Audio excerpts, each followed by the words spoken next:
that I esteem her, I copy her, she does something. And finally, alter. Alter, in fact, might have no effect on me. I don't even know who the hell she is.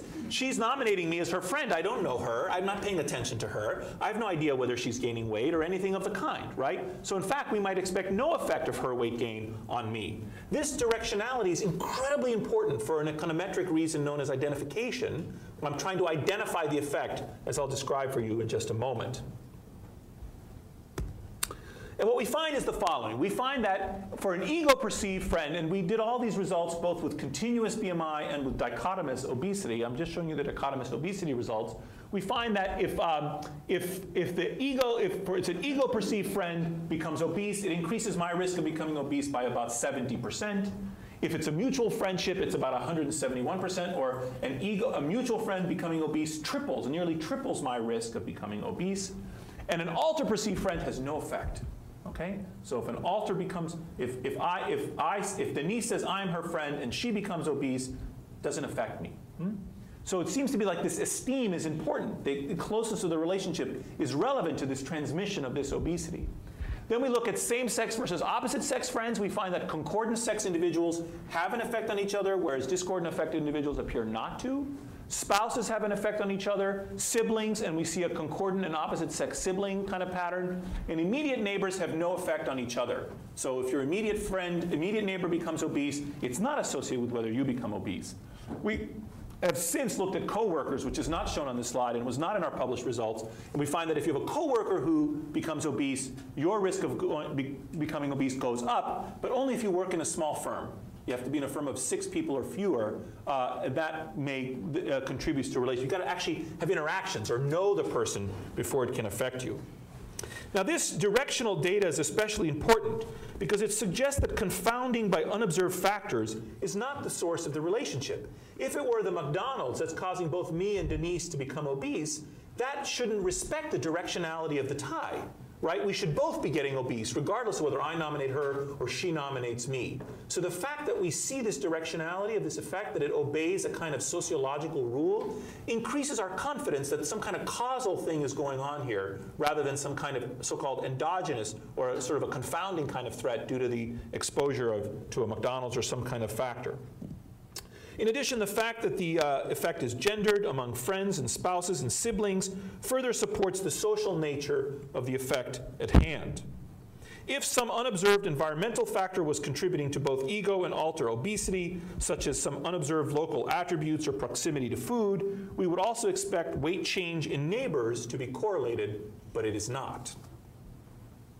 Also interestingly, apropos of this neighborhood business, is the fact that the effect decays in social distance. Like I showed you earlier, your relationship to the weight status of people you know is really intense 1 degree removed, less intense 2 degrees removed, even less intense 3 degrees removed. It decays in social distance, but it does not decay in geographic distance. What this slide shows is the lack of geographic decay and interpersonal obesity effects of alters at distance 1 in our network. What we did is we took all the ego-alter pairs that are 1 degree removed from each other, and we divided them into 6 equal groups based on how far apart they lived from each other. Okay? So these are people who live, let's say, in the same household, next door, within a mile, within 10 miles, within 100 miles, within 1,000 miles. So 1/6 of the people were on average about 500 miles away from each other. And what we find is that the relationship between ego and alter obesity doesn't matter. It doesn't seem to matter how far away you are. If your best friend is next door or 1,000 miles away, if they cross the threshold and become obese or cross the threshold in the other direction and become non-obese, it has an equal effect on your probability of doing the same thing as if that friend were next door. So the effect of the interpersonal friendship effect or social effect does not decay with geographic distance. Taken together, we think the findings that I've described so far support a role for interpersonal induction in this phenomenon. Our models control for baseline attributes of both ego and alter, helping to account for the homophily and the tendency of individuals to form ties with each other. In addition, all our models are marginal models. That is to say, you look at the tie between me and Denise today, and you look at how my weight gain going forward is associated with her weight gain going forward. So the other thing to realize is that our results are not about who you're connected to, whether they're, let's say, thin or overweight, but rather what they are doing. you could be connected to a thin person who's gaining weight. That'll contribute to your weight gain. So it's not about the status, the body status of the other person. It's not like you should, quote, ditch your fat friends, like the newspaper headline said. If anything, it would be, although even that is a stretch, that you should watch the extent to which your friends are evincing certain kinds of behaviors. Now, we also think that omitted variables are unlikely to be a big factor given the directional effects we observe. Plus, if these omitted variables were geographically based, for example, local wealth or fast food or whatever, we would expect to see neighborhood effects, which we don't see, and we would expect also distance effects, decay in distance, which we also don't see. Now, I should also mention before going on that we've done other work that looks at whether accounting for the spread of a particular behavior, namely smoking, can help explain this. So here the example concern is the following. Well, maybe what's spreading between me and Denise is not obesity, as it were, but rather I'm copying her smoking behavior. She quits smoking and she gains weight, and I quit smoking and then I gain weight. And I can tell you that after accounting for the spread of smoking cessation behavior within the network, and smoking does spread, as I'll show you in a bit, it doesn't affect our obesity results. So looking at the spread of smoking doesn't explain the spread of obesity. So what might explain the spread of obesity? Well, there are a couple of broad classes. Some investigators, some biologists actually believe that there are germs, literally viruses and bacteria of different kinds that can spread from person to person and contribute to the obesity epidemic. But what we're interested in is not in the biological, but rather in the social mechanisms by which obesity might spread. And there are at least two, or more, but at least two possible explanations. One is that alters appearance or behavior changes ego's behavior. So Denise starts running, and I copy her running, and I start running. Or she stops smoking, and I stop smoking. Or she says, let's go eat at McDonald's and watch the Super Bowl, and I say, great, let's do that, and I copy that behavior. So we jointly evince the same behavior. What spreads between us, the two of us, is a behavior.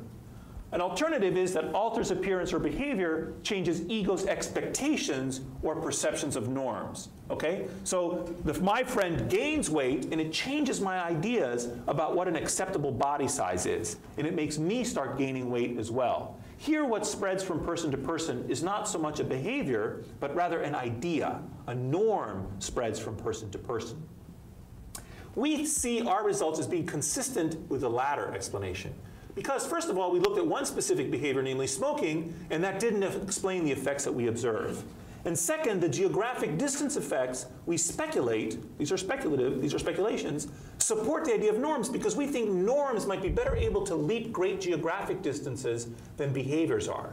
You might see your brother once a year and take a look at his, like I would look at my brother Dimitri and see that he's gained weight and say, oh my goodness, okay, it's okay for me to gain weight, or I might form a different idea about what an acceptable body size is. Whereas no amount of eating food with Dimitri on that particular day is going to actually change my actual body size. So norms could spread with ephemeral or occasional contact, whereas behavior would require more personal and constant contact, we think. Now let's look, any questions at this point? Once you wind me up, I can just go. Okay, so let's segue a little bit to look at smoking. This is these images show smoking behavior clusters in the Framingham Heart Study Network. Again, we make the node size proportional to how many cigarettes you consume. More cigarettes, bigger node. If you consume more than 30 cigarettes per day, we color you yellow. 1971, you can see most of the people are smokers. By 2000, you see that the people aren't really smokers anymore. There's been a kind of a disappearance of smoking. But there are a few other patterns that you can observe if you look more carefully at this image.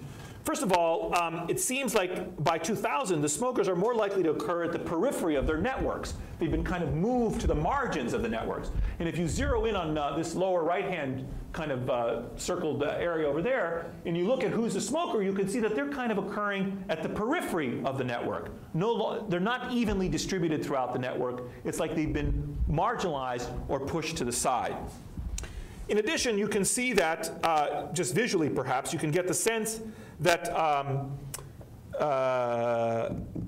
that smokers are usually in smaller subgroups than non-smokers. So the cluster size is different from the smokers and the non-smokers. Analyses similar to those for obesity that we've done show that on average, these clusters of non-smokers and smokers stretched out about 3 degrees, just like I